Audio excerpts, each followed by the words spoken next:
Саламатсыңдар ма балалар? Бүгін біз 3-ші сыныптың қазақ тілінің 67-ші сабағын өтетін боламыз. Балалар, біздің арнамызға міндетті түрде подписация батырмасын басып жазылып алуды ұмытпаңдар. Себебі біздің арнамыздан сендер қазақ тілінен басқа математика сабақтарын оқып, үй жұмыстарыңды жасап, сабақтарыңды толықтай орындай аласыңдар балалар. Сондай-ақ балалар түсінбеген тақырыптарыңды оқысаңдар болады. Енді балалар, бүгінгі сабағымызды бастайық. Бүгінгі сабағымыздың тақырыбы зат, есім екен. 9-шы жаттығу мәтіндерді оқып, өзара салыстыр дейді. Яғни балалар, бұл жерде бізде екі мәтін берілген екен. Соның біріншісі құмға салған сурет. Жұрттың баласы хат танып сабақ оқығанда мұның қолынан бар келгені сұқ саусағымен құмға сурет салу. Болмаса қашау, пышағын ала жүріп тас пен ағаштан мүсін жасау. Бала, әкең қастей марқұм момын кісі. Мынауың біз білмеген өнер екен, деді бір күні Әбілханның ағаштан жасаған мүсіндерін көрген Түргенбай ұста. Өнерді өрге бастыру үшін өмірді тану керек. Білімсіз адамның өрісі тар, құлашы қысқа, сурет салуға талабың бар екен. Оқуың керек шығар балам, деген еді бірде ол.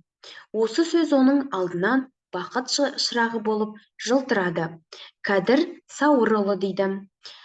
Енді балалар, екінші мәтін суретші ата, суретші ата деп аталатын өлең екен. Шал көденің гүлін-ай, елге тартқан сыйындай. Ақындардың ылыбы мынау бір жан сүйінбай. Мына сурет жасымнан көзіме оттай басылған. Амангелді атамыз алмас қылыш асынған. Күткен диқан ақсамай, мынау әсем бақшанай. Көз тартады кең жайлау, алаулайды қапшағай. Мынау тауды қашаған, батыр кенші жас адам. Өнерлі ата Әбілхан мұның бәрін жасаған. Нұрсұлтан Әлімқұлов дейді. Енді балалар, келесі.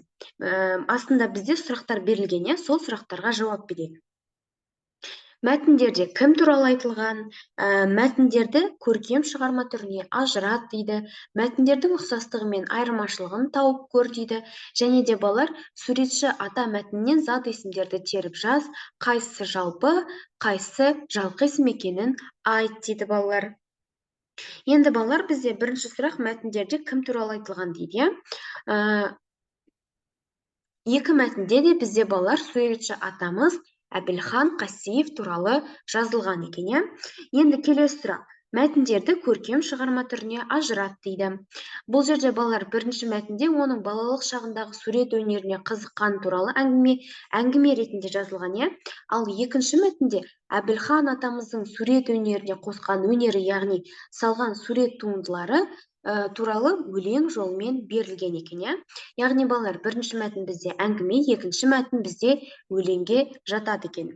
Келесі үшінші сұрақ. Мәтіндердің ұқсастығы мен айырмашылығын тауып көр дейді. Балалар, бұл жерде мәтіндердің ұқсастығы екі мәтінде суретші Әбілхан Қастеев туралы, ал айырмашылығы бірінші мәтін әңгіме, ал екінші мәтін өлең екен. Яғни олардың жаңағы көркем шығарма түріне жататын түрлеріне байланысты айырмашылығы сода екен, балалар. Енді балалар, келесі сұрақ бізде. Суретші ата мәтіннен зат есімдерді теріп жаз, қайсысы жалпы, қайсысы жалқы есім екенін айт дейді. Енді бірінші балалар, бұл жерден біз жалқы есімдерді тауып алайық. Бұл жерде балалар, жалқы есімдер Шалкөде, Біржан, Сүйінбай, Амангелді, Қапшағай және Әбілхан деген сөздер екен, балалар. Ал жалпы есімдерге бұл жерде балалар гүл, ел, ақын, сурет, ата, қылыш, бақша, жайлау, тау, кенші және адам деген сөздер жатады екен. Бұлар бізде жалпы есім екен, балалар. Енді балалар, келесі бізде 10-шы жаттығу, мәтінді көшіріп жаз дейді. Мүсін әртүрлі тәсілмен жасалады. Мүсіннің бедерін шығаруда жұмсақ сазбалшық пайдаланылады. Қатты затты кертіп те бедер жасауға болады. Енді балалар, астында бізде сұрақтар берілген екен. Зат есімдерді тап, олардың үстіне зат есім деп белгіле. Яғни з нүкте е нүкте деп белгілейміз. Мүсін сөзінің айтылуы мен жазылуын салыстыр дейді. Енді балалар, сендер былай әдемі етіп былай жазып алыңдар, иә, дәптерлеріне көшіріп жазып алыңдар.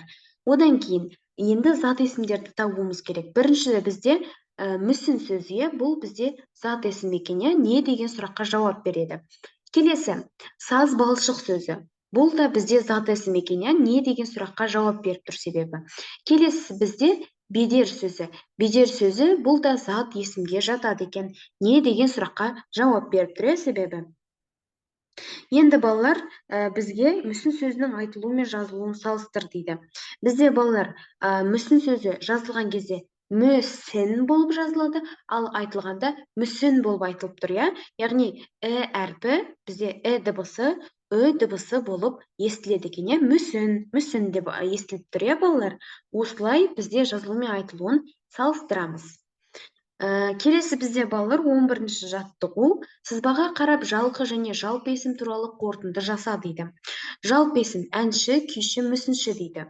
Жалпы есімдерге балалар бізде әншіден бөліп Роза Бағланова, Бибігүл Төлегенова, Әлібек Дінішев дейді. Күйшіден жалпы есімдерге Құрманғазы, Дина, Дәулеткерей дейді.